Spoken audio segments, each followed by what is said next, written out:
भाजपा सरकार तीसरी बार देश का प्रधानमंत्री बनने के लिए अग्रसर और उत्साह पूरे देश में देखा जा रहा है। मानो ऐसा लग रहा है कि देश आज़ाद होने के बाद देश में एक ऐसा प्रधानमंत्री देश को मिला है जो अपनी पावन वचनों के द्वारा देश को अपनी ओर किस प्रकार पूरे देशवासियों का प्यार प्रधानमंत्री मोदी की आवाज़ों में मंत्रमुग्ध होते जा रहे हैं, इसकी कल्पना 2014 में ही लगाया जा चुका था। लेकिन 14 और 24 का चुनाव में एक बहुत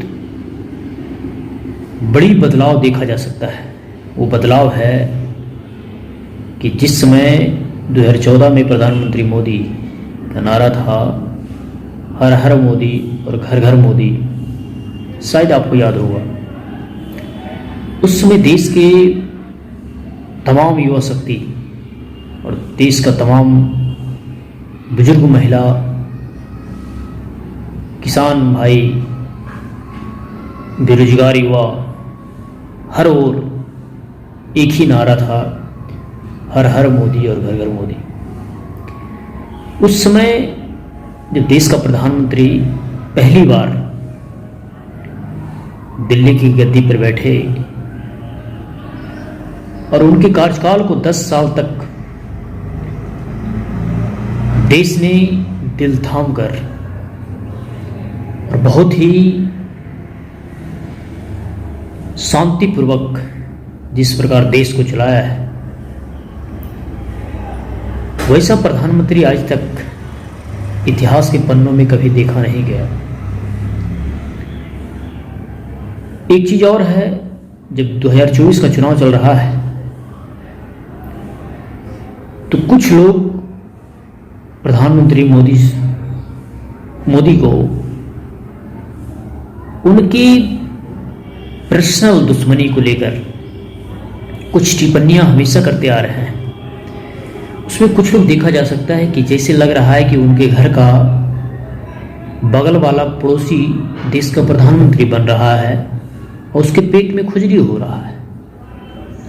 ऐसा लग रहा है कि मान लो कि तुम्हारे पड़ोसी को जलने से कोई देश का प्रधानमंत्री बनने से रोक ले, ऐसा संभव नहीं है। लेकिन मूर्ख आज भी कुछ ऐसे हैं जिसको लगता है कि मेरी जो मोदी के प्रति घृणा है वो देश में इस घृणा को बदला जा सकता है। ऐसे मूर्ख बहुत सारे आपको भारत में ही नजर आ जाएंगे।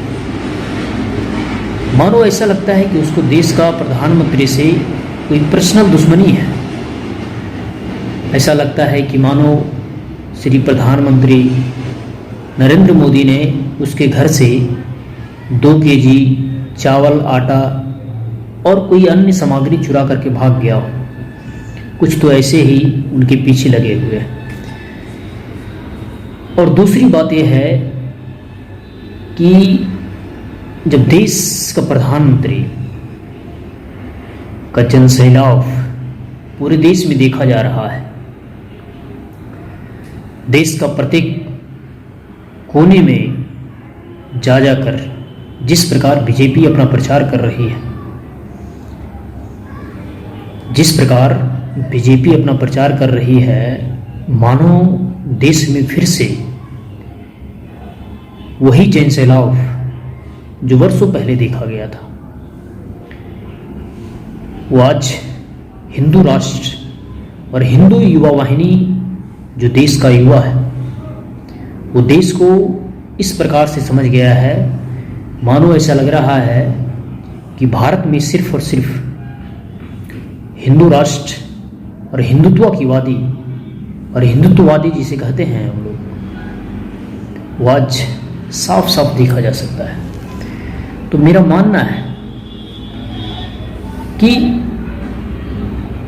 जब देश का युवा शक्ति जिस दिशा में देश को ले जाना चाह रहा हो, और आप आज देश में जिस प्रकार आप देश का इंफ्रास्ट्रक्चर को देखा जा रहा है, देश की इकोनॉमी, जीडीपी, देश का विकास जो है 10 साल पहले देश की विकास में कितनी % की ग्रोथ हुई वो किसी से छुपा हुआ नहीं है। वो आज भी देश भली भांति जानता है और देश को किस दिशा की ओर लेकर जाना है वह देश समझ चुका है। लेकिन कुछ लोग प्रधानमंत्री मोदी से इतना जलते हैं कि उनकी प्रति घृणात्मक बातें करने में थोड़ा सा भी संकोच नहीं करता है। देश के प्रधानमंत्री को अपशब्द, ना जाने कितने अपशब्द प्रधानमंत्री ने खुद उसको घोल कर पी गया। उनको लगता है कि सारी गालियां उनके लिए श्राप नहीं, वो एक उनके लिए वोट बैंक की राजनीति बन जाता है। तो ऐसी शक्तियां जिस आदमी के पास हो, यदि किसी को कोई गाली भी दे रहा हो और उससे वो अपने आप को माला पहन ले, तो आप इसे क्या मानिए? चमत्कार ही मान सकते हैं। क्योंकि जिस प्रकार देश में कुछ लोग प्रधानमंत्री श्री नरेंद्र मोदी का परिवार के पीछे हाथ धोकर पड़ा हुआ है, जबकि उनका इतिहास रहा है कि उनकी आने वाली जनरेशन, ना ही उनका पीछे वाला जनरेशन कोई राजनीतिक दल में नहीं है, लेकिन फिर भी लोग उनके पीछे हाथ धोकर पड़ा हुआ है। तो वह देश वो पहले वाला युग नहीं रहा। आज देश आंख और कान दोनों खोलकर चल रहा है। देश देख रहा है कि किस मुद्दे पर कौन किसको घेर रहा है, वह भली भांति देश समझ रहा है। तो मेरा मानना है कि जिस प्रकार आज प्रधानमंत्री मोदी ने 400 पार का नारा जो दिया है, वो कहीं ना कहीं सत्य होता दिखाई दे रहा है। और जिस दिन 400 पार जब बीजेपी सरकार लाकर केंद्र में फिर से प्रधानमंत्री मोदी जब दिल्ली की गद्दी पर बैठेंगे, उस दिन मानो देश का हिंदू जीत जाएगा। और देश का हिंदू को जीतने का मतलब है, अब समझ गए, हिंदू जीतने का मतलब है कि अन्य सारे जो हैं उनकी क्या दुर्दशा होने वाला है, वो आप 400 पार लाकर जब देश के प्रधानमंत्री को फिर से जब दिल्ली की गद्दी पर भेजेंगे, तो आप देखिएगा कितना बड़ा बदलाव और किन बदलावों पे काम होने जा रहा है। एक मुद्दा और है कि राम मंदिर के बाद श्री कृष्ण जन्मभूमि मथुरा की बारी है। तो इसमें आप देख रहे होंगे कि देश का प्रधानमंत्री ही सब कुछ सोच रहे हैं, इसके बारे में बात ही कर रहे हैं। क्या देश का प्रधानमंत्री की ही जिम्मेदारी है? कहते हैं कुछ लोग, तो कहते हैं कि मैं यदुवंशी हूं। अरे आप किस बात की यदुवंशी हैं? किस बात की यदुवंशी हैं आप? हैं? सिर्फ जाति की राजनीति करने के लिए यदुवंशी है? वैसे यदुवंशी होने से क्या लाभ?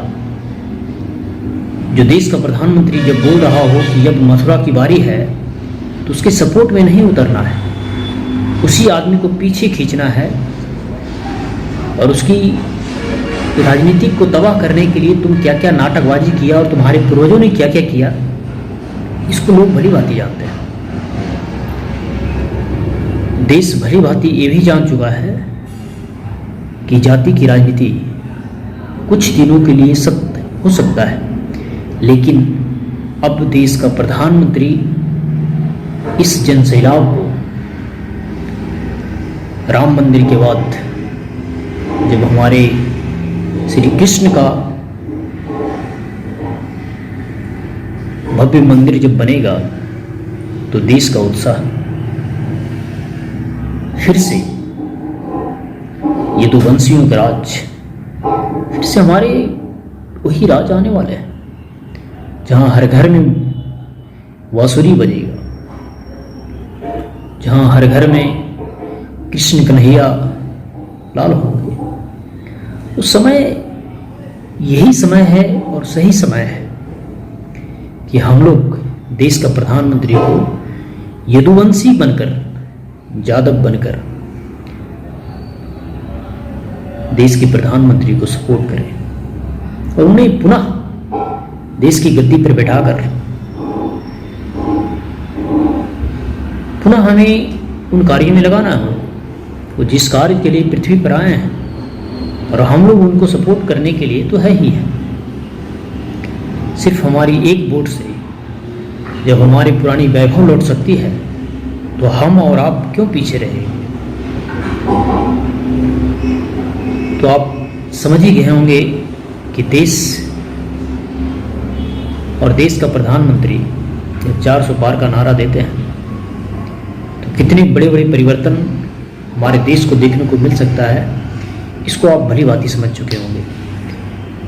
और देश 400 पार की ओर, पूरे देश में जन सैलाब जो चल रहा है, पूरा देश प्रधानमंत्री मोदी के साथ जिस प्रकार कदम से कदम और कंधे से कंधा मिलाकर चल रहा है, वो आने वाला समय हमें राम जन्मभूमि, कृष्ण और हमारे महाकाल, ये तीनों का जो है, जब ब्रह्मा विष्णु महेश की जब पूजा हो ही जाएगी तो समझो सब कुछ सफल हो गया। और हम हिंदुओं के लिए यही त्रिदेव तो हैं, इनके अलावा सारी देवी देवता तो उनके साथ ही होते हैं। तो ये आपकी और हमारी जिम्मेदारी है कि देश को पुनः अपनी पुरानी वैभव में लौटने के लिए हम लोग देश का प्रधानमंत्री को साथ देंगे। और तब तक साथ देंगे जब तक मुझे यकीन नहीं हो जाए कि हमारी पुरानी वैभव पुनः वापस उसी जगह पे आ नहीं गया हो। तब तक हम लोग साथ देते रहें। जय हिंद, जय भारत।